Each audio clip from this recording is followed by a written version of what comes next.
Papasok ka ba ng grade 7, Cindy? Tanong ni Miss Rina habang nakaupo sa harap ng mesa. Hawak ang bukas na aklat. Opo, ma'am. Mahiyain at halos pabulong na tugon ng batang si Cindy. Isa sa mga mag-aaral na hirap pa rin magbasa lalo na sa English. Ang buhay estudyante sa junior high school ay iba kung ikukumpara mo sa elementarya, Cindy. Mahinahong wika ni Miss Rina. Kapag hindi mo tutulungan ang sarili mo sa pag-aaral, mahihirapan kang lampasan bawat pagsubok sa high school. Sandaling tumigil ang guro at tinignan ng bata. Hindi lamang sa guro nakasalalay ang pagkatuto ninyo sa paaralan. Kailangan mismong ikaw ang magsikap, lalo sa pagbabasa at pag-unawa. Walang magikuhan ang guro, at kung meron man, ibinibigay lamang iyon sa batang nagsusumikap para sa sarili.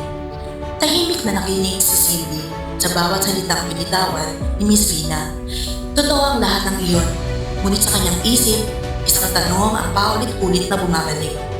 Bakit ba nasanay akong hindi magpursige sa pag-aaral mula pa nung una akong pumasok sa paaralan? Naalala niya ang mga pagkakataong umiiwas siya kapag may pagbabasang isahan. Ang mga sandaling mas pinipili niyang manahimik kaysa mapahiya sa manigigas.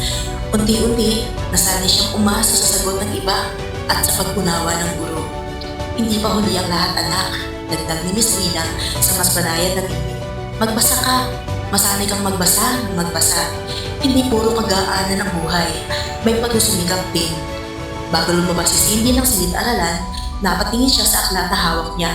Nag-aalinlangan pa rin siya, ngunit may munting determinasyong umusbong sa kanyang puso. Hindi pa malinaw kung paano niya haharapin ang mundo ng junior high school. Ngunit malinaw sa kanya isang bagay. Kailangan niyang magsimula. Kinabukasan, sinubukan niyang magbasa kahit pa isa-isang talata lamang. Mabagal, maraming pagkakamali, ngunit may pagsisikap.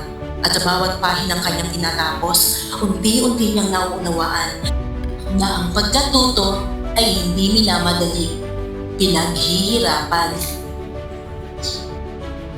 Ang guro ay gabay lamang, ngunit ang tunay na pagkatuto ay nagsisimula sa mag-aaral na handang tulungan ng sarili.